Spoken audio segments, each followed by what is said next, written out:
Assalamualaikum warahmatullahi wabarakatuh. Salam Om Swastiastu, Namo Buddhaya, salam kebajikan bagi kita semua.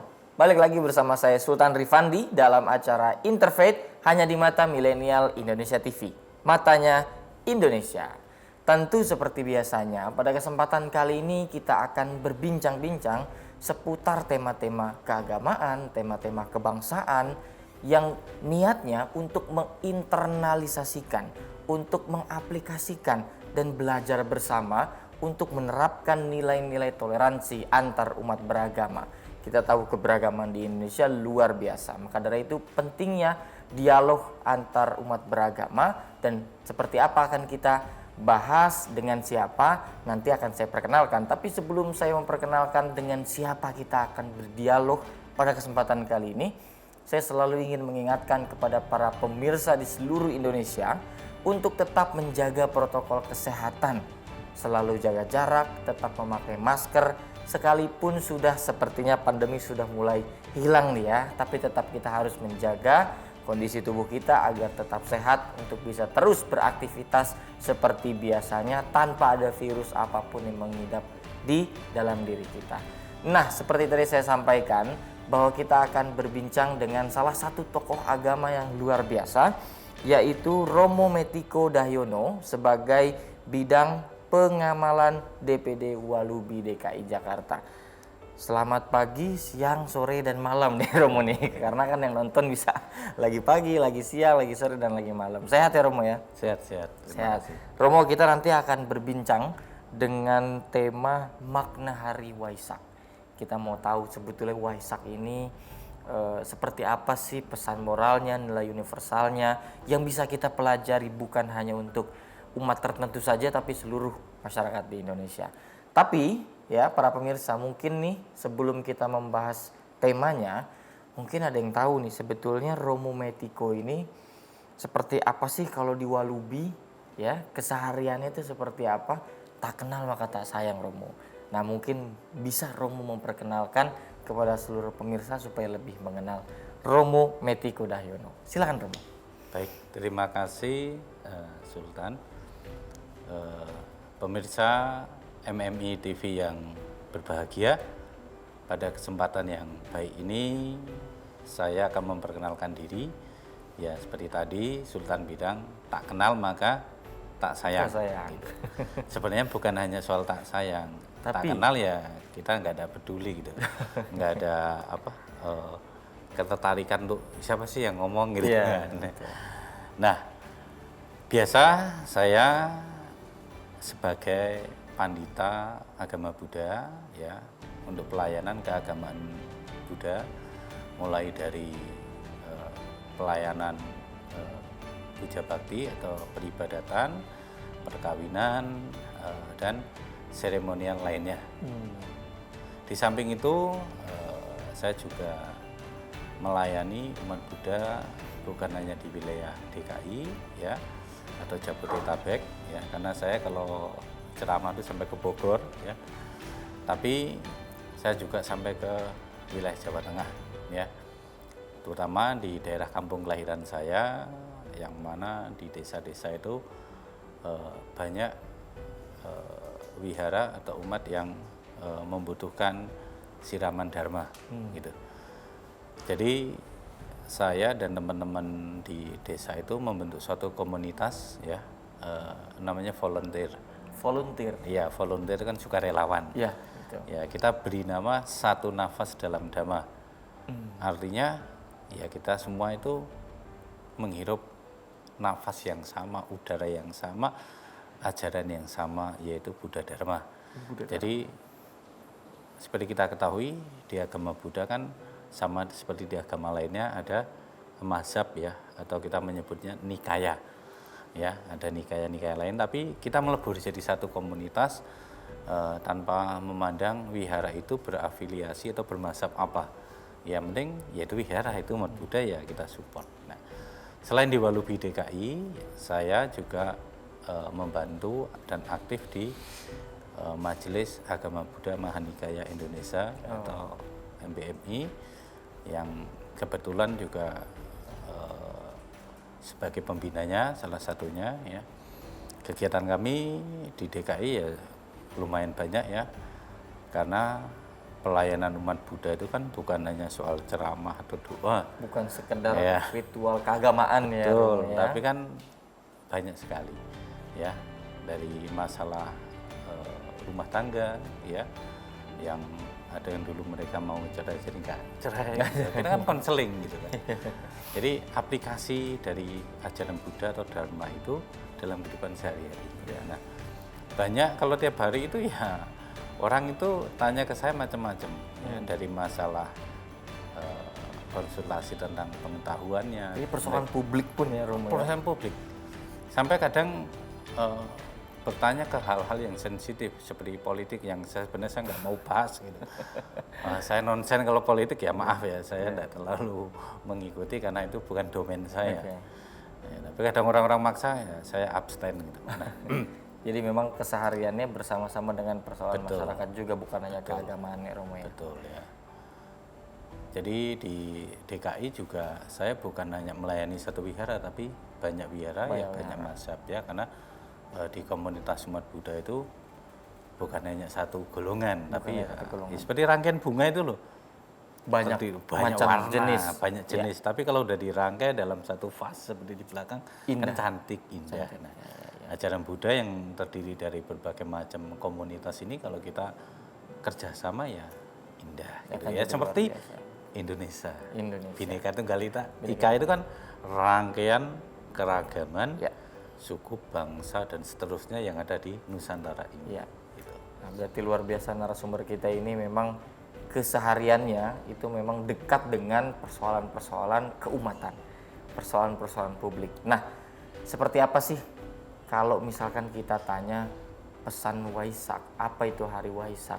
Bagaimana kita bisa memandang, menilai agar memang hari raya di Indonesia ini kan hari raya banyak ya, Romo ya. Betul. Gimana caranya hari raya ini bukan hanya disenangi atau disambut oleh satu golongan saja, tapi semuanya ikut senang juga. Nah, kita akan bahas di segmen berikutnya. Jangan kemana-mana, tetap di Interfaith hanya di Mata Milenial Indonesia TV. Matanya Indonesia.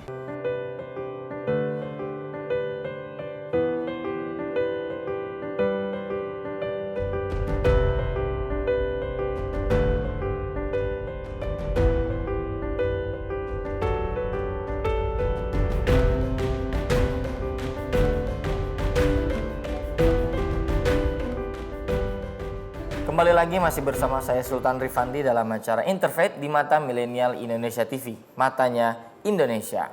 Tadi kita sudah perkenalan lah ya, kita sudah berbincang dengan keseharian aktivitas dari Romo Metiko. Romo, sekarang kita masuk ke dalam tema dialog kita. Ini kan memang menjadi dialog interfaith supaya kita bisa saling mengenal, saling mempelajari. Bukan istilahnya mempersoalkan perbedaan dari keimanan dan kepercayaan masing-masing, tetapi satu peristiwa keagamaan bisa dilihat dari berbagai sudut pandang, pesan universalnya dapat kita terapkan begitu, Romo.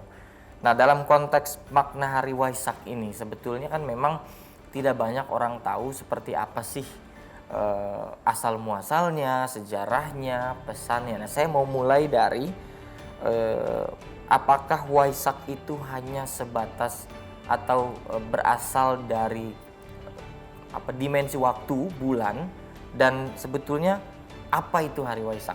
Silakan, Romo. Baik. Waisak sendiri salah satu dari nama bulan dari penanggalan Buddhis atau Sasana Sakarat. Sasana Sakarat ini adalah kalender Buddhis, kalau mungkin di Muslim adalah Hijriyah ya. Di Muslim Hijriyah. Ya, itu kita menyebutnya Sasana Sakarat. Kalau di Thailand namanya Buddha Sakarat. Buddha Sakarat. Ya, hanya beda-beda berarti beda. tiapnya. Ya, Sasana itu artinya ajaran Buddha gitu. Oh iya. Nah, itu dihitung ada dua ya. Yang pertama ketika Buddha parinibbana. Ya. Parinibbana ini mangkat, meninggalkan raganya. Yang kedua setahun setelah beliau mangkat atau parinibbana. Makanya ada selisih 1 tahun yang dipakai di Indonesia mengikuti yang ada di Ceylon, Sri Lanka ya, Ceylon itu yang ada di India. Tapi yang di Asia Tenggara, khususnya wilayah Thailand, Kamboja, Burma, ya, Laos itu mengikuti yang Siam. Jadi 1 tahun setelah Buddha parinibbana itu baru dihitung sasana sakaratnya gitu.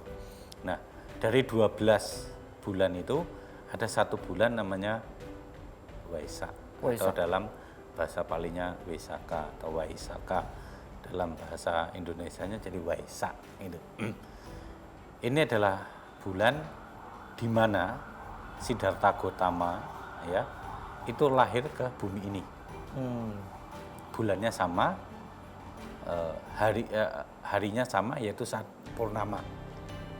Jadi asumsinya adalah penanggalan di sasana sakarat itu lunisolar. Lunisolar itu berarti penggabungan antara kalender matahari dan bulan, gitu loh. Lunar dan solar, jadi lunisolar. Nah, itu perpaduan kalender itu ya menghasilkan perhitungan hari, bulan yang unik. Ya. Kemudian yang bisa kita ketahui lagi bahwa Waisak ini bukan hanya saat Siddhartha lahir, tapi saat Siddhartha mencapai pencerahan sempurna atau enlightenment. Oke. Dan saat pass away atau mangkat tadi, gitu loh. Jadi karena ada 3 momen, ya 3 kejadian penting dalam kehidupan guru Siddhartha Gautama ini, ya yang mana beliau sudah menjadi Buddha, maka setelah beliau parinibbana itu diperingati karena bulannya sama, tanggalnya sama, yaitu tanggal 15 atau saat purnama, maka dikenalah dengan perayaan Waisaka Puja atau di Indonesia disebut Trisuci Waisak. Trisuci Waisak. Trisuci Waisak. Ya, itu di Indonesia terkenalnya Trisuci Waisak. Oke. Nah, biasanya apa tuh yang memang menjadi hari perayaannya? Kalau kita melihat misalkan sedikit lagi mau puasa nih, hari raya Idul Fitri. Berarti biasanya momen di mana ada budayanya di sana, budaya makan ketupatnya, apanya. Nah, kalau di Waisak ini seperti apa hari perayaannya yang bisa dimaknai secara universal oleh umat-umat lainnya? Oke. Sebenarnya perayaan Waisak ya hampir sama dengan perayaan keagamaan lainnya. Karena sebenarnya di luar Waisak pun di Buddhis masih mengenal hari raya lainnya. Gitu loh. Oh gitu. Ya, tapi karena ini kita Waisak yang bahas Waisak saja. Ya. Nanti terlalu panjang lebar. Tapi berarti ada selain hari Waisak. Ada. Apa saja tuh? Nggak apa-apa tuh biar kita jadi ketahui. 1 bulan setelah Waisak itu ada namanya Asada. Ya, atau Asala dalam bahasa Palinya, Sanskertanya Asada, yaitu di mana hari pertama kali Buddha membabarkan Dharma atau teaching. Oke. Ya, pertama kali beliau menyampaikan penemuannya itu. Aku nih loh udah mencapai kesempurnaan seperti ini, diajarkanlah kepada 5 orang pertapa, namanya Pancawakya. Nah, peristiwa ini terkenal dengan namanya Asada. Karena pas di bulan Asada, di bulan purnama juga. Nah, kemudian setelah itu 3 bulan setelah Asada ada namanya perayaan Katina. Perayaan Katina Puja. Katina ini adalah hari kepada Sangha. Artinya Sang Buddha itu di zaman dulu di India, setiap bulan Katina atau setelah masa hujan itu berakhir, para umat diperkenakan untuk memberikan jubah kepada para biku.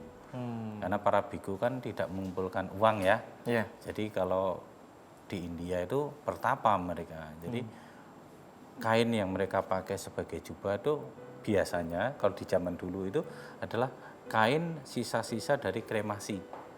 Kremasi. Ya, jadi di India kan orang meninggal dikremasi. Oh iya. Nah, kan mereka ditutup kain kafan gitu kan. Betul. Nah, sisa kain kremasi itu yang enggak kebakar semua itu diambil, dipungut, dijahit, jadilah jubah. Awalnya seperti itu model pertapaan di India. Nah, karena musim hujan, para biku nggak bisa berkelana, nggak bisa pergi ke tempat kremasi, nggak bisa kemana-mana masa hujan itu. Para biku hanya diam di wihara. Nah, setelah masa hujan ini berakhir atau mereka menyebutnya rain retreat atau basah, ya. Itu selama 3 bulan para biku akan retreat. Nah, itu umat punya kesempatan untuk mempersembahkan kain jubah, gitu. Nah, kemudian Sada tadi ya. asada, yang terakhir adalah Magha Puja. Magha Puja ini berarti 2 bulan sebelum Waisak biasanya. Nah, Magha Puja ini peristiwa yang terjadi dalam kehidupan Guru Agung Buddha Gautama juga, di mana ya saat itu saat purnama di bulan Magha, ya, itu murid-muridnya yang sudah tercerahkan berjumlah 1.250, ya. Muridnya? Itu ya muridnya berkumpul ya di Weluwan Arama namanya, ya. Itu tanpa pemberitahuan, tanpa undangan. Jadi 1.250 arahat, murid-murid yang sudah tercerahkan itu berkumpul bersama tanpa perjanjian. Tanpa janji dulu, kita ngumpul yuk, nggak ada gitu kan. Tiba-tiba kumpul 1.250. Dan 1.250-nya ini yang menjadi murid langsung oleh Sang Buddha. Jadi mereka menjadi biku secara langsung dengan Sang Buddha, bukan oleh muridnya. Ya kalau di agama lain kan ada sanad ya kan, dari siapa turun ke mana, di Islam kan ada sanadnya gitu. Silsilahnya ada. Ya, ini langsung ke Buddha 1.250 ini, bukan melalui murid-muridnya lagi gitu. Oh iya.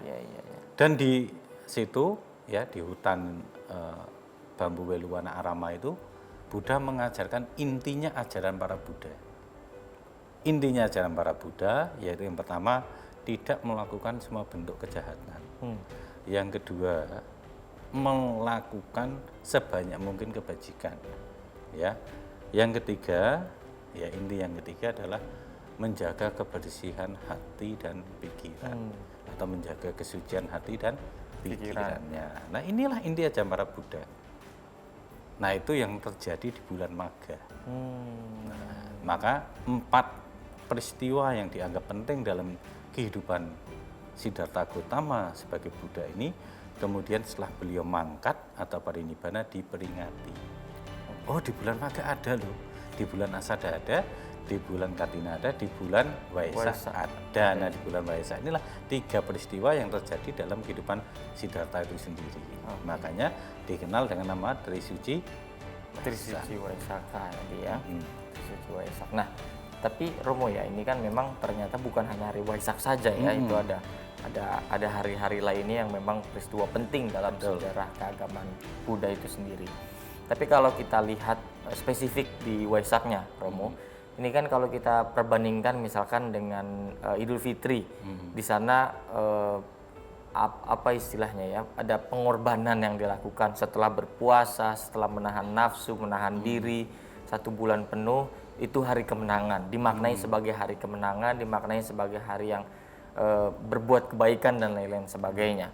Nah, kalau di Waisak sendiri, adakah makna-makna yang memang bagi umat Buddha itu penting dari 3 peristiwa itu yang sehingga pada akhirnya itu menjadi bukan hanya peristiwa yang sekedar merayakan saja, tapi ada transendentalnya di sana. Nah, kita akan jawab di segmen berikutnya nih Romo. Jadi jangan kemana-mana, tetap saksikan Interfaith hanya di Mata Milenial Indonesia TV.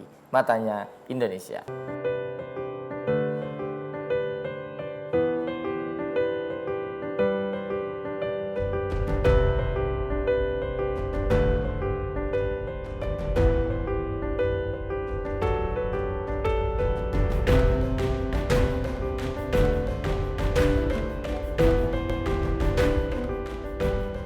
Ya, balik lagi masih bersama saya Sultan Rifandi dan juga Romo Metiko di Interfaith hanya di Mata Milenial Indonesia TV. Matanya Indonesia.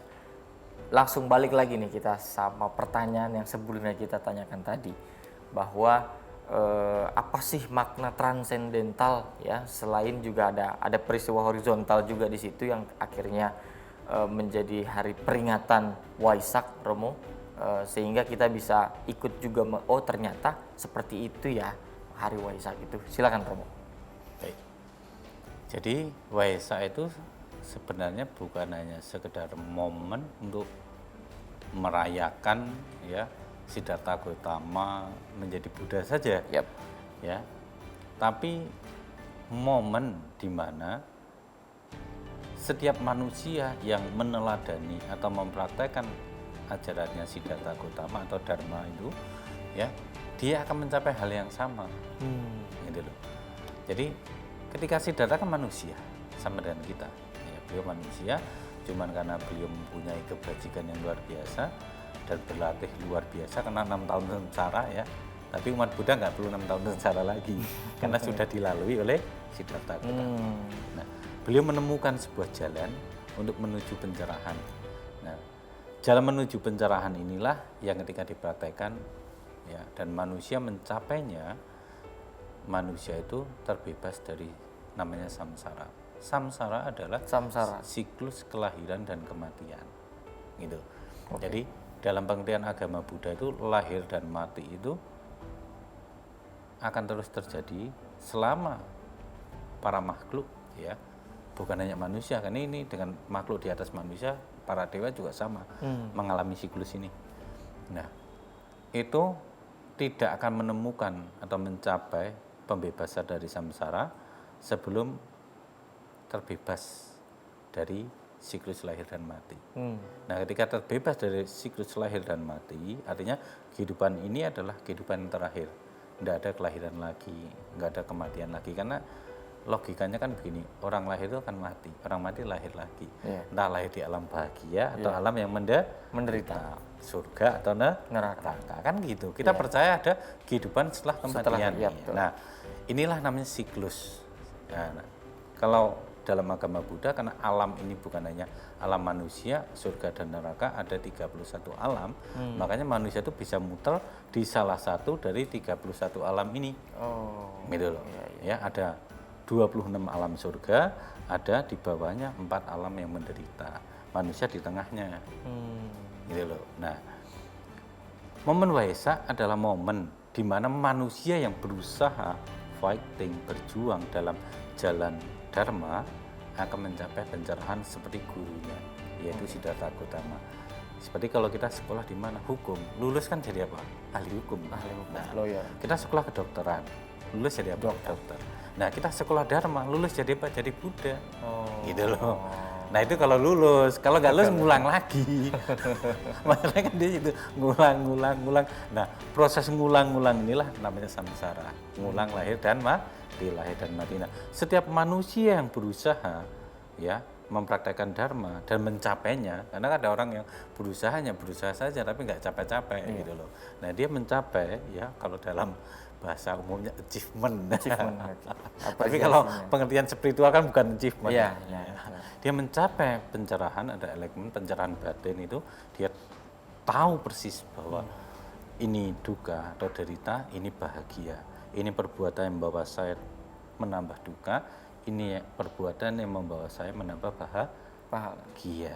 Gitu. Jadi ketika praktek ya akan capai. Nah, umat Buddha biasanya menjelang Waisak itu macam-macam prakteknya. Ada yang mereka ngikut meditasi. Ya, ada meditasi. Ada yang ngikut menjalankan puasa. Buddhis namanya upawasa. Yaitu menjalankan 8 latihan moralitas. Jadi ada 5 moral yang dasar, yaitu kita kenal dengan Pancasila Buddhis, tidak membunuh, tidak mencuri, asusila, berbicara yang tidak benar, mabuk, ditambah ada 3 tambahannya, yaitu tidak makan lewat tengah hari. Jadi lewat jam 12, patokan tengah hari kan sekarang jam 12. Sebenarnya tengah hari nggak selalu jam 12 kalau kita pakai jam matahari. Titik di mana benda tanpa tidak bayangan gitu tanpa bayangan, itulah tengah hari. Nah, tapi disepakati di seluruh dunia tengah hari ya hampir rata-rata aja jam 12 gitu ya. Kadang 12:30 juga tengah hari. Nah, lewat tengah hari tidak makan. Artinya tidak makan yang mengenyangkan. Boleh minum kayak air teh, air kopi, tapi sifatnya mengenyangkan. Wah, makan saya sepiring gitu ya. Lapar gitu kan. Saya kan nggak boleh mengunyah nih. Kalau puasa Buddha kan nggak boleh mengunyah. Saya makan bubur nggak bisa. Itu kan airnya banyak gitu, nggak bisa seperti itu. Membuat kenyang gitu. Nah, membuat kenyang karena ini intinya puasa Buddha adalah pengendalian diri. Jadi lewat tengah hari tidak makan. Ya, biasanya ada 2 praktek, ada yang makan hanya sekali, ada yang makannya pagi dan siang sebelum tengah hari. Kalau makan sekali ya mungkin yang mau benar-benar latihan.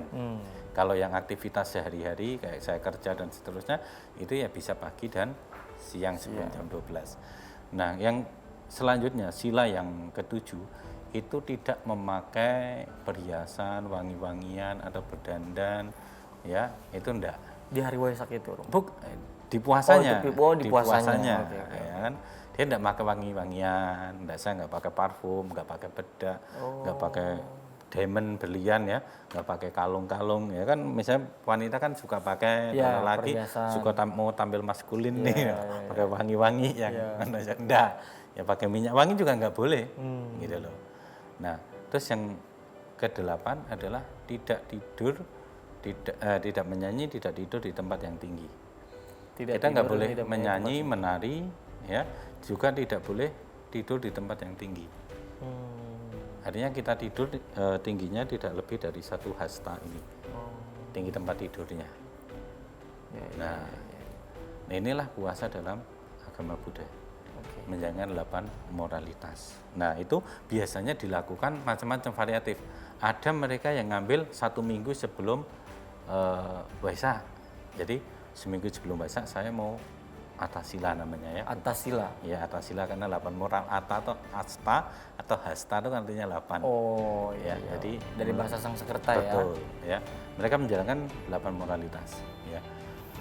Ada yang setengah bulan. Ada yang ngikut program wihara, misalkan Pabaja Samanera, pelatihan menjadi Samanera atau calon biku, novice ya, novice monk gitu kan. Nah, kemudian ada yang 1 bulan. Ada yang ngikuti meditasinya saja, mungkin ada yang 3 hari, ada yang 10 hari, ada yang 15 hari, ada yang 1 bulan. Macam-macam perayaannya, tapi perayaannya bukan perayaan gegap gempita dengan makan-makan, itu enggak.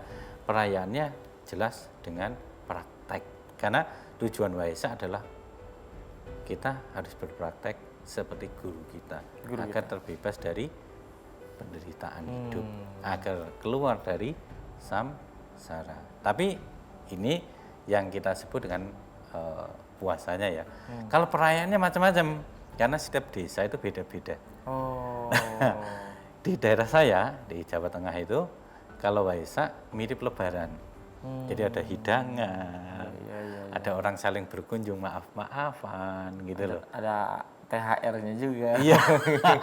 Nah itu terjadi. Nah itu di daerah saya, karena setiap daerah itu ada prakteknya ada. Mereka biasanya 1 minggu. Mereka bertani, bekerja, aktivitasnya terlalu banyak. Mereka menjalankan puasanya hanya 1 minggu ya sebelum Waisak.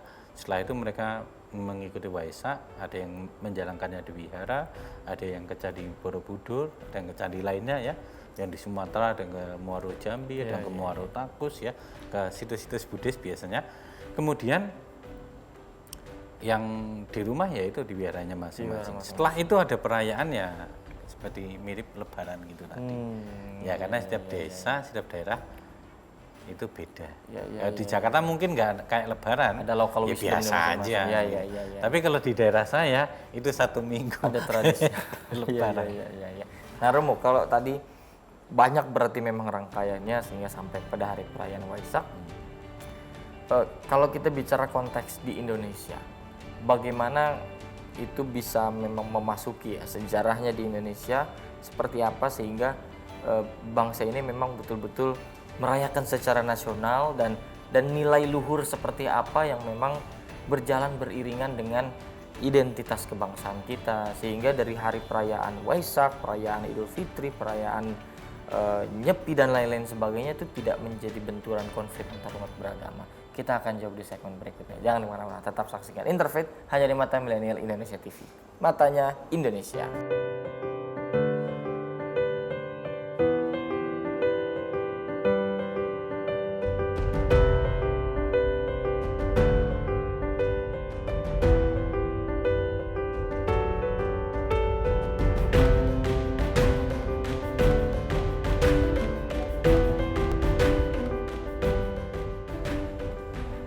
Balik lagi bersama saya Sultan Rifandi dalam acara Interfaith di Mata Milenial Indonesia TV, Matanya Indonesia.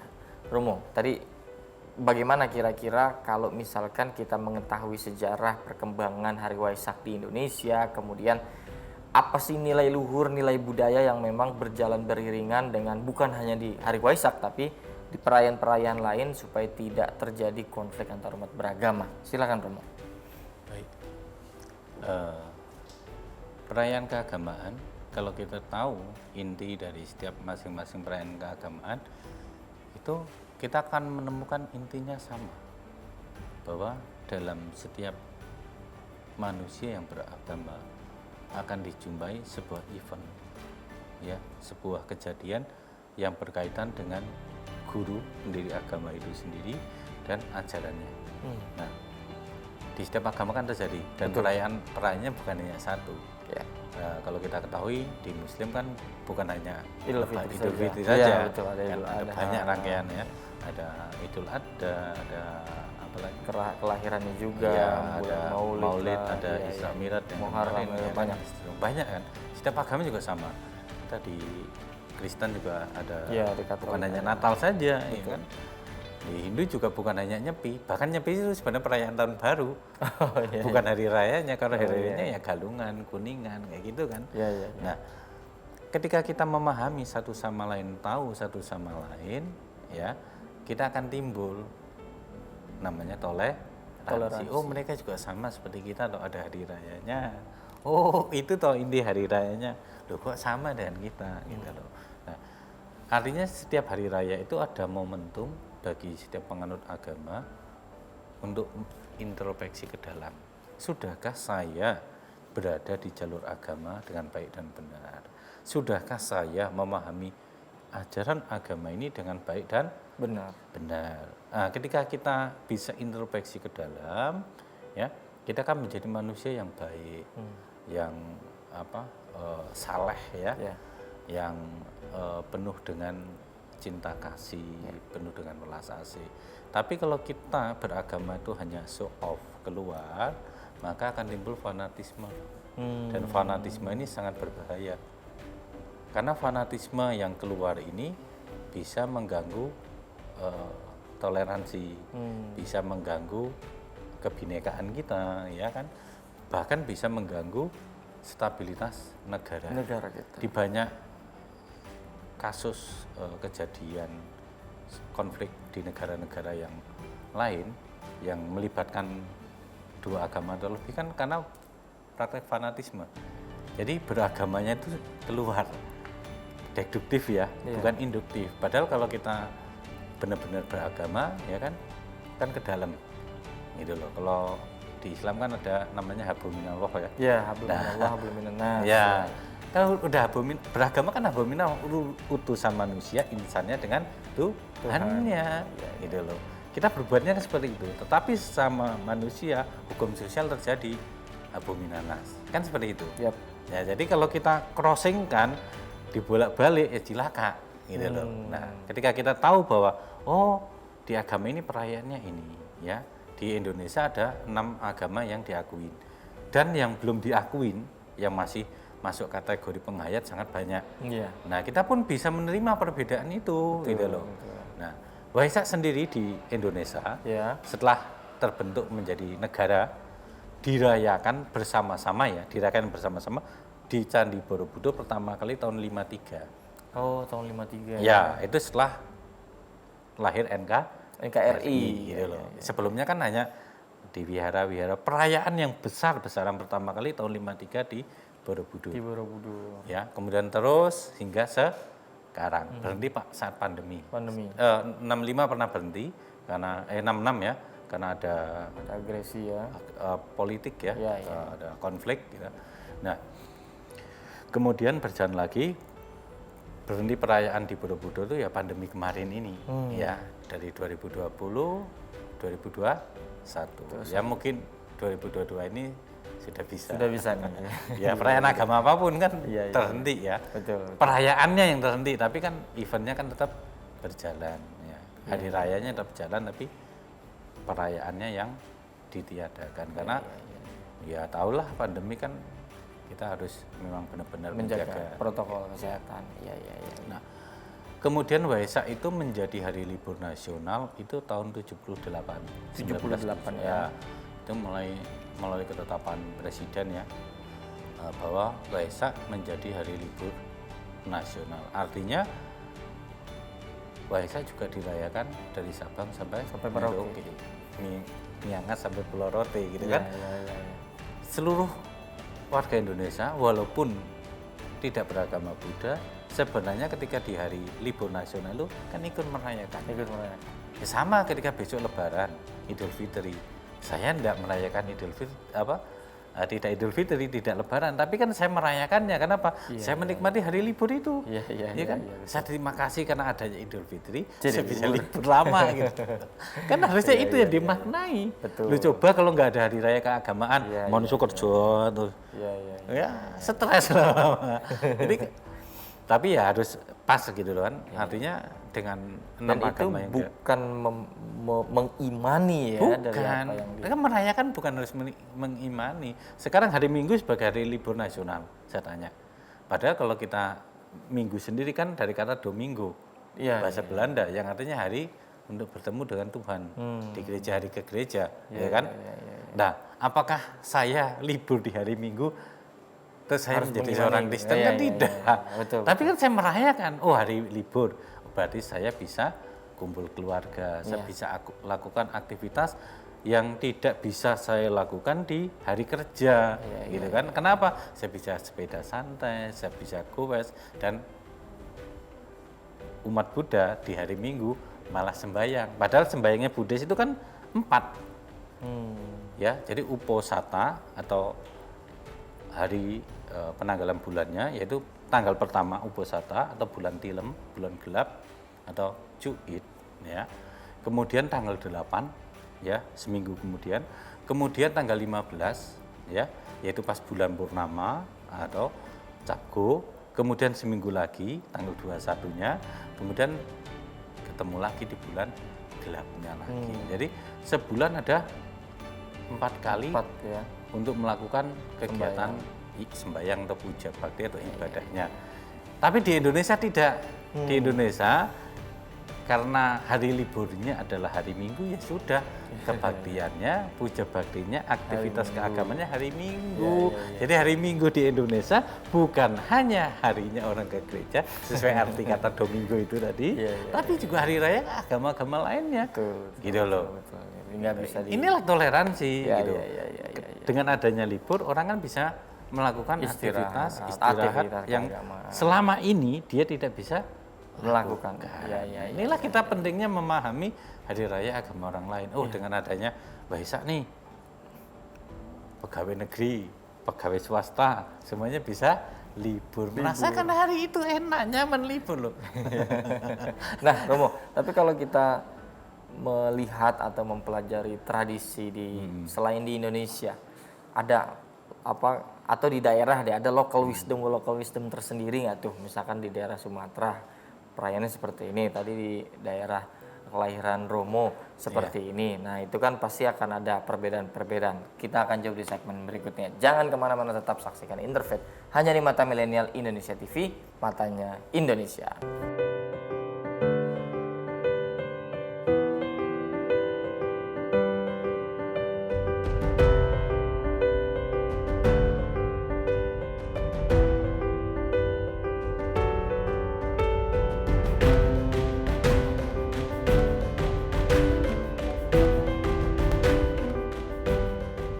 Ya, balik lagi bersama saya Sultan Rifandi dalam acara Interfaith di Mata Milenial Indonesia TV, matanya Indonesia. Nah, balik lagi nih, Romo. Tadi, nih apakah memang adakah satu pakem baku yang tidak boleh berubah dan tidak boleh divariasikan dengan kebudayaan setempat, tradisi setempat? Mana yang justru boleh memang itu menyesuaikan, kalau di daerah A, maka ya seperti ini tradisinya, di daerah B seperti ini tradisinya. Atau bahkan di luar negeri sekalipun ada perbedaannya juga. Silakan, Romo. Baik, tentu ada perbedaan, ya. Penganut agama Buddha ini kan terdiri dari berbagai macam suku bangsa, ya.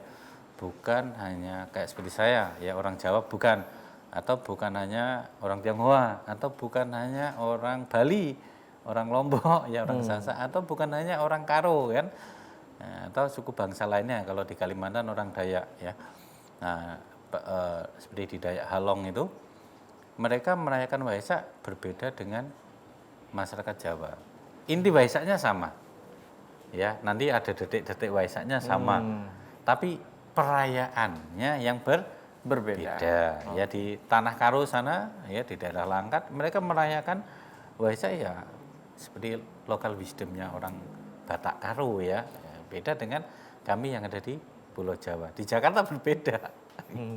Di Jakarta ya Waisak selesai pulang dari wihara ya udah. Atau mereka yang mengikuti event di Candi Borobudur atau di Karawang ada Candi Jiwa. Iya. Ya, mereka mengikuti event di situ, pulang dari sana ya selesai gitu. Tapi di Jawa Tengah, di daerah kampung saya, sampai saya ke Jepara, sampai ke Banyuwangi, itu menemukan kesamaan, mirip-mirip dengan Lebaran. Oh. Ya, jadi rumah itu rame, ada makanan, anak-anak pada berkunjung. Baju baru juga tuh rumah. Iya. Bahkan saudara-saudara yang non Buddhis juga ikut datang gitu loh. Tetangga yang non Buddhis juga datang gitu loh. Jadi ini perayaan ya kebangsaan bangsa kita Indonesia, bukan hanya dirayakan oleh yang beragama Buddha saja. Yang non Buddhis pun selamat ya Pak, Bu. Selamat Waisak gitu. Yeah. Mereka datang, kita ngobrol bercengkrama, silaturahminya terjalin. Kalau silaturahmi terjamin antar pemeluk beragama, terjadinya apa? Toleransi, harmonis. Bangsa ini akan cepat maju. Tapi kalau toleransinya hilang, jadi individual, jadi fanatiknya itu keluar, bukan fanatik ke dalam. Ya bahaya bagi keutuhan bangsa yang multi etnis, multi agama, multi Klaim-klaim culture ini. kebenaran mutlak sendiri ya. Betul ya. Jadi gini, agama itu atau keyakinan atau dharma itu untuk saya praktekkan.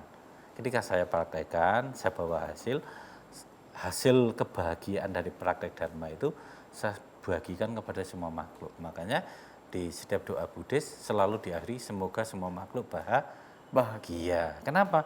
Karena inti dari praktek itu adalah kebahagiaan. Kebahagiaan bukan hanya bagi saya, tapi bagi semua makhluk. Loh kok bisa? Caranya bagaimana? Ketika saya merasa happy, aura saya berubah. Benar kan? Betul. Saya berubah, saya senyum, saya enak diajak ngobrol dan seterusnya.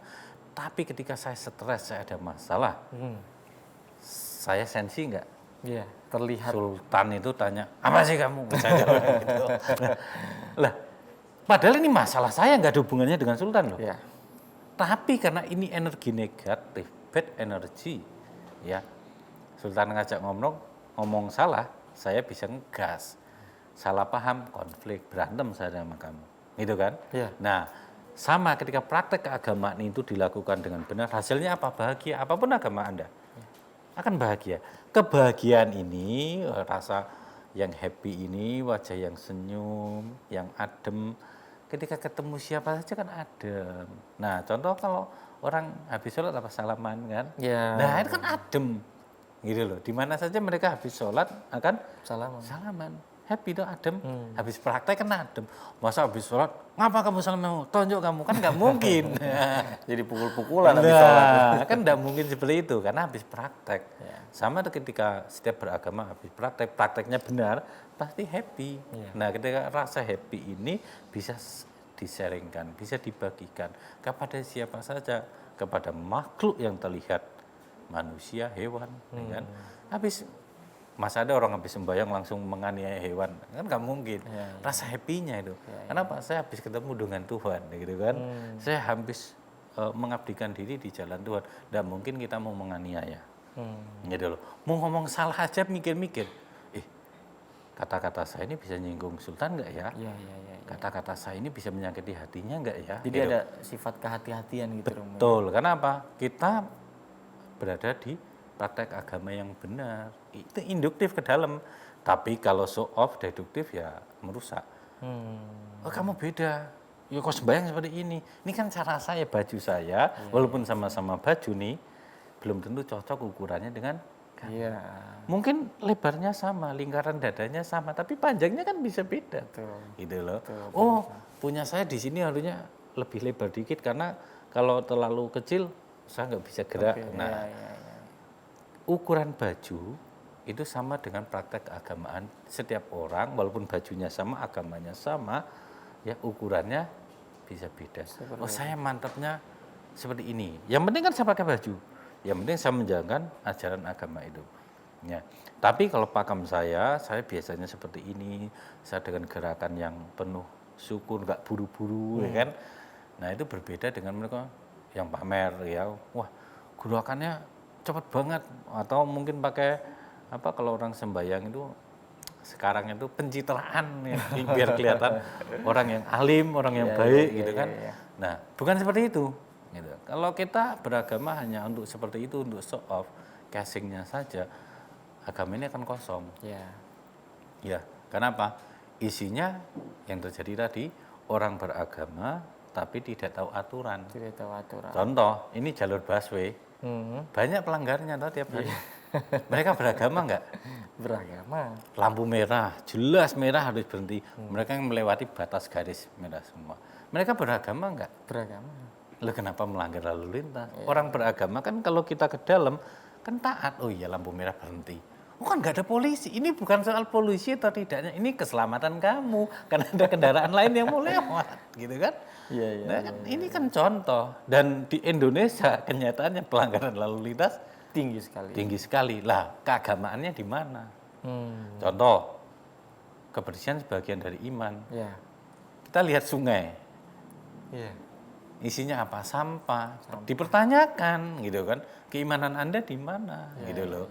Kenapa mereka keluar kurang ke dalam? Coba kalau ke dalam sampah. Saya kantong ini di tas saya ada tisu. Saya sebelum ketemu tempat sampah namanya sampah bungkus permen atau tisu masih di kantong atau di tas saya. Nanti ketika saya ketemu tong sampah saya masukkan ke tong sampah.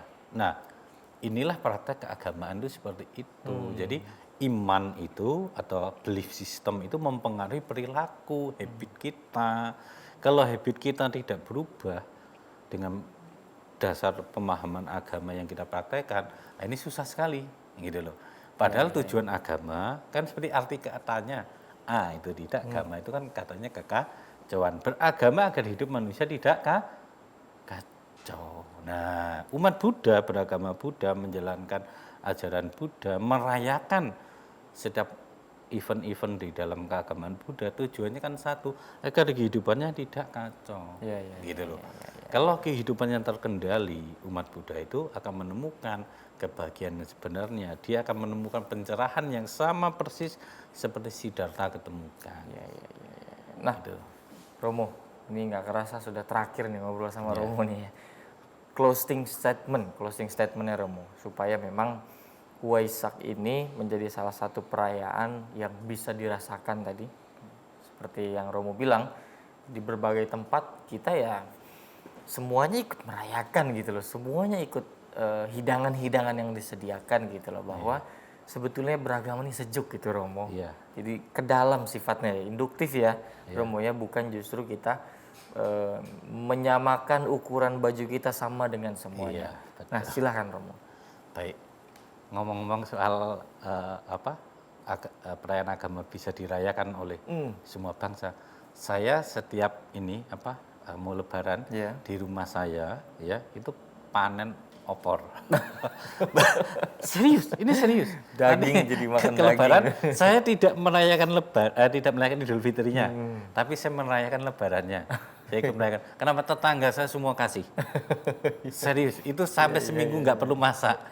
Kolesterol bisa naik gitu. Kan daging terus. Terus Idul Adha besok, tetangga bagi daging. Itu pasti ada 2 masjid dekat rumah saya, itu pasti bagi. Pasti bagi. Ya, itu tiap tahun sejak saya tinggal di perumahan tersebut sampai sekarang, tiap tahun saya dari 2 masjid itu pasti dikasih daging kurban. Saya seneng nggak? Seneng dikasih kan, gitu. Masa dikasih enggak? Saya beda Pak. Enggak bisa. Kita hidup bermasyarakat seperti itu. Saya panen opor itu, ketupat, lontong sayur komplit. Sempur. Ya, bukan ini kadang makanan-makanan dibawain. Om, ini ya buat nyemil. Oh ya Bu, makasih. Selamat Lebaran ya, minal aidin. Wah, saya happy. Terus gitu, liburnya panjang. Saya bisa kemana-mana yang selama ini saya tidak bisa pergi. Itu saya terima kasih, saya bersyukur gitu loh. Ya, saya hidup di Indonesia yang seperti ini. Di negara lain nggak ada. Gitu loh. Nah, artinya ketika kita bisa menerima perbedaan keyakinan, ya, kita bisa menjaga toleransi. Hidup nih enak, indah, damai, bahagia, ya. Kenapa? Setiap pemeluk agama yang ada di Indonesia ini tidak pernah saling menyatakan dirinya orang yang paling benar, yang paling suci, yang paling bertuhan. Tapi kita semua ini sama di hadapan Tuhan. Ya. Hanya jalannya kita menuju ketuhanan itu tidak sama. Tidak sama. Oh, saya jalan kaki. Anda naik sepeda, ada yang pakai kereta, ada yang pakai pesawat, silahkan. Ya. Ya. Jalan menuju ketuhanan itu tidak sama, tapi tujuannya sama. Seperti aliran sungai. Sungai di seluruh dunia ini berasal dari sumber mata air yang berbeda. Tapi ketika ngumpul di laut, warnanya sama, rasanya sama. Dan ingat, tidak ada namanya air yang terputus di bumi ini. Semua air terkoneksi, bahkan dari selokan sini terkoneksi dengan laut. Mana air yang terputus? Tidak ada. Kalau daratan terputus, iya. Tapi air tidak ada yang terputus. Dari puncak air di puncak gunung mana di Papua Jayawijaya sampai di tertinggi di dunia Himalaya, airnya itu nyambung. Lihat lautnya nyambung, nggak ada laut terputus. Hanya namanya saja berbeda, tapi laut itu nyambung. Laut Jawa, laut mana Sumatera, laut mana Maluku, semuanya airnya nyambung, nggak ada yang terpisah. Dengan air Sungai Ciliwung, Cisadane, mana saja semua nyambung jadi satu. Artinya jalan menuju ketuhanan mungkin tidak sama, tapi kita semuanya nyambung di dalam ketuhanan. Ketuhanan, luar biasa sekali. Terima kasih banyak Romo. Pesan-pesannya ini luar biasa. Dialog sama Romo nggak kerasa, tahu-tahu udah harus saya tutup nih. Terima kasih banyak Romo atas pesan-pesannya. Tentu harapannya apa yang disampaikan oleh Romo ini dapat kita mengerti, dapat kita pahami, serta kita implementasikan dalam kehidupan sehari-hari gitu Romo. Terima kasih juga untuk seluruh pemirsa yang telah menyaksikan dari awal sampai akhir. Tetap jaga protokol kesehatan. Yang belum vaksin, nah ini yang belum vaksin tetap kita vaksin supaya terhindar dari virus-virus gelombang-gelombang berikutnya. Apalagi udah mau mudik nih ya, Romo ya biasanya tinggi. Baik, sekali lagi terima kasih kepada Romo. Terima kasih juga kepada seluruh pemirsa. Kami pamit undur diri. Tetap saksikan episode lainnya hanya di Interfaith di Mata Milenial Indonesia TV. Matanya Indonesia.